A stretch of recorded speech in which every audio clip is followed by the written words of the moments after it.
Praise lord. ప్రభువైన యేసుక్రీస్తు నామములో అందరికీ వందనాలు. మరి ఈ దినము మన బైబిల్ వర్తమానం కొరకై పఠనం కొరకై మరి యెషయా గ్రంథంలో నుంచి ఒక 26వ అధ్యాయంలో నుంచి ఒక వచనం చదువుకుందాము. యెషయా గ్రంథము 26వ అధ్యాయం చదువుతాను. 21వ వచనం. నీవు వెళ్ళి నీ అంతఃపురములో ప్రవేశించుము, నీవు వెళ్ళి నీ తలుపులు వేసుకునుము, ఉగ్రత తీరిపో వరకు కొంచెం సేపు దాగి ఉండుము. ఉగ్రత తీరిపో వరకు కొంచెం సేపు దాగి ఉండుము అనేటువంటి కార్యం. కాబట్టి దాగి ఉండుట అనేటువంటిది ఈ వాక్య భాగము మనం గమనించినట్లయితే, ఉగ్రత అనేది వచ్చినప్పుడు ఆ ఉగ్రతను తప్పించుకునే దాని కొరకై ఏం చేయాలంటున్నాడు? నీవు దాగి ఉండుము అంటున్నాడు. దాగి ఉండుటకు మరి మనకు చెప్పనిదిగా ఉంటుందన్నమాట. ఎట్లాగా మనము ఈ కరోనా దినాల్లో ఏం చేసాము? కరోనా విజృంభించినప్పుడు మరి ఎవరు కూడా ఇళ్లలో నుంచి బయటికి రాకూడదని చెప్పేసి వాళ్ళ ఇళ్లలోనే లాక్డౌన్, ఏ దానికి బయటికి రాకూడదు. అట్లాగా ఆ కరోనాని ఉగ్రత తప్పేటంత వరకు ఆ విధంగా ఉండండి అన్నాడు. ఇప్పుడు ఇక్కడ చెప్పేటువంటిది అంటే, దేవుని ఉగ్రత ఆయా సందర్భాల్లో మనుషుల మీదకి వచ్చినప్పుడు ఇక్కడ చెప్పబడే కార్యం ఏంటంటే, మీరు దాగి ఉండుడి అంటాడు. దాగి ఉండుడి అంటున్నాడు. ఇప్పుడు చూడండి, కీర్తనలు మరి 78వ కీర్తనలు మనం గమనించినట్లయితే 78వ కీర్తనలో ఏమంటున్నాడంటే 51వ వచనం. 78వ కీర్తన 51వ వచనంలో, ఐగుప్తులోని జ్యేష్ఠులందరినీ హాము గుడారంలో ఉన్న బల ప్రారంభమున ప్రథమ సంతానమంతా ఆయన సంహరించను. కాబట్టి ఎప్పుడైతే ఇక ఇశ్రాయేలును ఐగుప్తులో నుంచి దేవుడు విడిపిస్తున్నాడో ఆ సందర్భంలో మరి అనేక విధమైన తెగుళ్ళు మరి ఐగుప్తు మీదకి రప్పించినాడు. చూసినట్లయితే ఐగుప్తులు మరి నైల్ నదిని ఏం చేశాడు అంటే అక్కడ రక్తముగా మార్చినారు. అక్కడ జోరీగల గుంపు వచ్చింది. దాని తర్వాత మిడతల గుంపు వచ్చి పంటలు నాశనం చేసింది. వడగండ్లు వచ్చేసి ద్రాక్ష తోటలు నాగు చేసింది. మరి చూసినట్టయితే పశువులు వడగండ్ల పాలు చేసినాడు. ఇట్లాగా దేవుని కోపాగ్ని పలు విధములుగా మరి ఐగుప్తు మీద పడినాయి. ఆఖరిగా ఆయన ఏం చేశాడు? మరి ఐగుప్తుల జ్యేష్ఠ పుత్రులందరినీ కూడాను సంతానవంతుని కూడా హతం చేసినాడు. అది దేవుని ఉగ్రత. అటువంటి ఉగ్రత నుండి మనం తప్పించుకోవాలంటే దేవుడే మనకు సహాయం చేస్తాడు. అందుకని ఇక్కడ ఏమంటాడు 52వ వచనంలో, అయితే గొర్రెల వలె ఆయన తన ప్రజలను తోడుకొని పోయాను, ఒకడు మందరం నడిపించినట్లు అరణ్యములో ఆయన వారిని నడిపించను. కాబట్టి వారికైతే ఏం చూస్తున్నాం? అక్కడ ఉగ్రత. మరి అయితే ఇశ్రాయేలుకు అక్కడ దేవుని యొక్క హస్తము తోడుగా. కాబట్టి ఇటువంటి ఉగ్రత అనేటువంటి కార్యం. అట్లాగే మనం యెషయా గ్రంథంలో కూడా ఏం చూస్తున్నాం అంటే, యెషయా గ్రంథములో యెషయా కూడా ఇటువంటి ఉగ్రతల గురించి చెప్తుంటున్నాడు. యెషయా గ్రంథము 10వ అధ్యాయంలో మరి వచనము 5 ఏమన్నాడు? ఇక్కడ అశ్షూరీయుల గురించి చెప్తుంటున్నాడు. అశ్షూరీయులకు శ్రమ, వారు నా కోపమునకు సాధనమైన దండం, నా దుడ్డుకర్ర నా ఉగ్రత వారి చేతిలో ఉన్నది. అశ్షూరీయులకు శ్రమ అంటాడు. కాబట్టి ప్రభువును సైన్యములకు అధిపతి యెహోవా ఇలాగ సెలవిస్తున్నాడు, సియోనులో నివసించున్న నా జనులారా, ఐగుప్తులకు చేసినట్లు అశ్షూరీయులకు కర్రతో నిన్ను కొట్టి నీ మీద నీ దండము ఎత్తినను వారికి భయపడకుడి, ఎందుకంటే వారి నాశనం చేసినానికి నా ఉగ్రత కాచుకుని ఉందంటాడు. కాబట్టి మరి దేవునికి విరోధముగా ఉండేటువంటి జనాంగము కానీ, దేవునికి విరోధంగా ఉండే జనులు కానీ మరి ఆ విధంగా వారి యొక్క పాపం అతిక్రమించినప్పుడు దేవుడు ఏం చేస్తాడు? తన ఉగ్రతను వారి మీద కుమ్మరించిన వాడుగా ఉంటున్నాడు. కాబట్టి ఉగ్రత దినములో కదా, ఉగ్రత దినం. ఈ ఉగ్రత దినాన్ని గురించి మరి నూతన నిబంధనలో పేతురు ఏం రాస్తాడంటే, పేతురు మరి 2 పేతురు 3వ అధ్యాయంలో ఏం చేస్తున్నాడు? యేసుక్రీస్తు ప్రభు తిరిగి వస్తాడు అనేటువంటి నిరీక్షణ కలిగిన మనము ఎట్లాగుంటున్నాము? ఆ దినమున ఆకాశమును మహాధ్వనితో గతించిపోను, పంచభూతములు మికటమైన వేటరంతో లయమైపోను, భూమి మరి అంతా కూడా కాలిపోతుంది అంటున్నాడు. చూసినట్లయితే మరి ఇటువంటి యొక్క ఉపద్రవం ఏర్పడుతుంది. కాబట్టి అటువంటి ఉపద్రవములో తను నమ్మిన బిడ్డలు కాపాడబడతారు అనేటువంటి కార్యం మనం ఇప్పుడు చూసుకుందాం. ఎట్లాగంటే దేవుని ఉగ్రత నుంచి తప్పించబడుట, దాని కొరకు ఏం చేస్తున్నాడు? ఆయన సన్నిధానములోనే ఆయన మనలో దాచేవాడుగా ఉంటున్నాడు. కీర్తనకర్త ఏమంటాడంటే 17వ కీర్తనలో మాట చెప్తాడు. 17వ కీర్తనలో దావీదు ఒక మాట చెప్తూ 17వ కీర్తన 8-9 వచనాలు, నీ కృపాతిశయం చూపుము, రైట్. నీ కృపాతిశయములను చూపుము.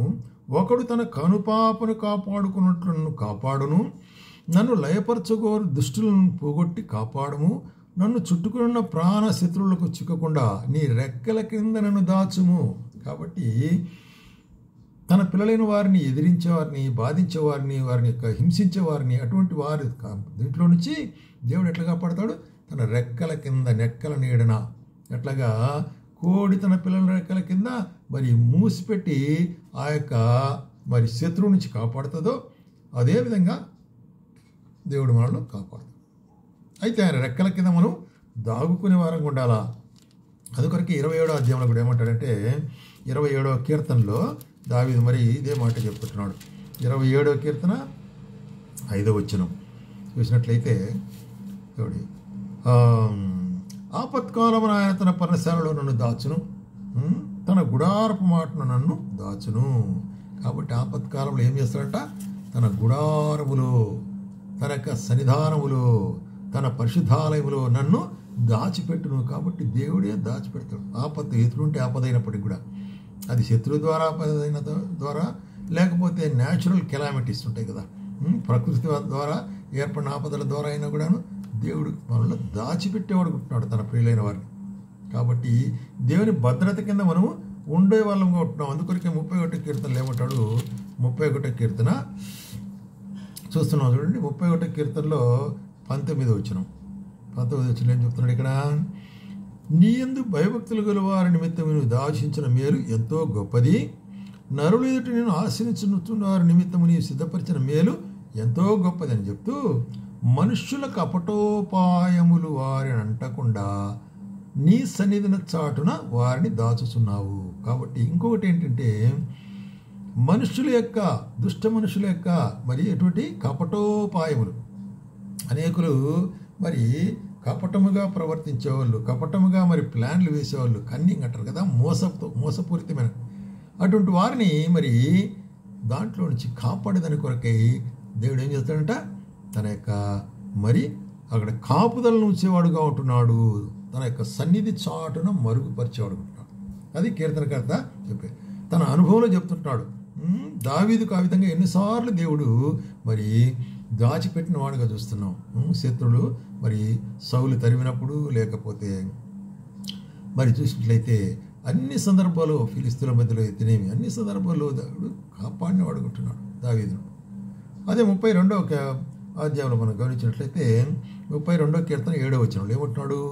నా దాగుచోటు నీవే అంటాడు. కాబట్టి నువ్వే నాకు సంరక్షణ, ఎందుకంటే నా దాగుచోటు నీవే, శ్రమలో ఉండి నీవు నన్ను రక్షించదవు అంటాడు. కాబట్టి ఆయన మనకు దాగుచోటు అంటున్నాడు. తను నమ్మిన బిడ్డలకు ఆయన దాగుచోట అంటున్నాడు. అందుకొరకే ఏమంటాడంటే మరి కీర్తనకర్త మనం చూస్తుంటున్నాము.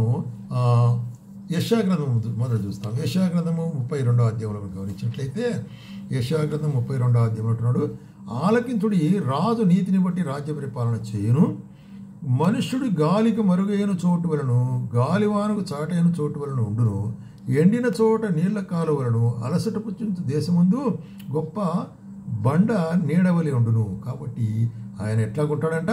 మరి చూసినట్లయితే ఎండిన చోట నీళ్ళవలే, గాలివానకు మరుగైనటువంటి విధముగా.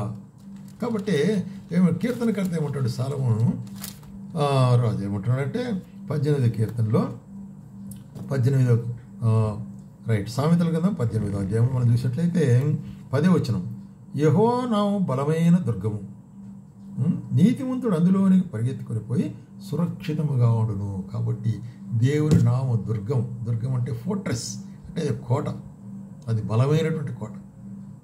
ఈ యొక్క కోట అనేటువంటిది బలంగా మరి రాజుల దినాల్లో కట్టుకునేవాళ్ళు, దాంట్లో భద్రంగా ఉంటారన్నమాట, శత్రు నుంచి భద్రం. ఆ విధంగా దేవుడు మనకేమంటున్నాడంట? ఆయన మనకు బలము దుర్గమైంటున్నాడు. కాబట్టి మరి ఆయన నామము మరి ఎవరైతే భయపడతారో వాళ్ళు ఏం చేస్తారు? అందులోని పరిగెత్తుకొని పోయి దాక్కుంటారు. మనకు ఆయనే మరి ప్రొటెక్షన్ అనేటువంటి కార్యాన్ని ఇక్కడ కదా, అదే మనం ఇక్కడ చూస్తుంటున్నాం. ఏం చూస్తున్నాం ఇక్కడ? 26వ అధ్యాయంలో మనం యెషయా గ్రంథంలో చూసేటువంటి కార్యం ఏంటంటే ఏమంటున్నాడు? నీవు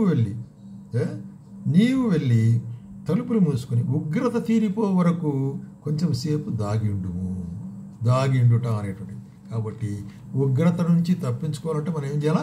దాగి ఉండాలి. ఎక్కడ దాగి ఉండాలా? ఆయన ఆశ్రయములో, ఆయన పర్ణశాలలో, ఆయన దుర్గములో, మరి దేవుని యొక్క హస్తాల్లో. ఇంకా చెప్పాలంటే చూడండి, యోహాను సువార్త 10వ అధ్యాయంలో కూడా చూసినట్లయితే 27, 28 వచనాలు.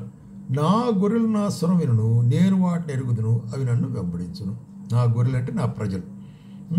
నేను వాటికి నిత్య జీవం ఇచ్చున్నాను కనుక అవి ఎన్నటికీ నశింపవు. ఎందుకంటే అవి నా చేతిలో ఉంటున్నాడు. నా చేతిలో దాన్ని దాచిపెట్టిన అంటున్నాడు.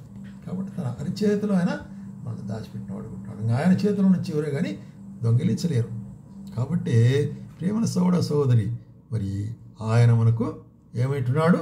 చూసినట్లయితే దుర్గమైంటున్నాడు, ఆపత్కాలంలో నమ్ముకోదగిన ఆశ్రయమైంటున్నాడు. కాబట్టి మనం ఏం చేయాలా? మన యొక్క ఆపదలు ఆయన యొక్క దుర్గములో, ఆయన పర్ణశాలలో, ఆయన మందిరములో, ఆయన యొక్క సన్నిధానంలో మనము దాగుకునే వారంగా ఉండాలి. దాగుకునుట అంటే ఆయనకు అప్పగించుకొని, ప్రభువా నీవే నాకు దిక్కు అని మనము ఆయనకు అప్పగించుకుని మన జీవితాల్లో ముందుకు సాగవలసిన వారికి ఉంటున్నాం. ఆ విధంగా అప్పగించుకున్నప్పుడు ఆయన భద్రత మనకు ఉంటుంది, ఆయన యొక్క ప్రొటెక్షన్ ఉంటుంది అన్నమాట మనకు అన్ని సందర్భాల్లో.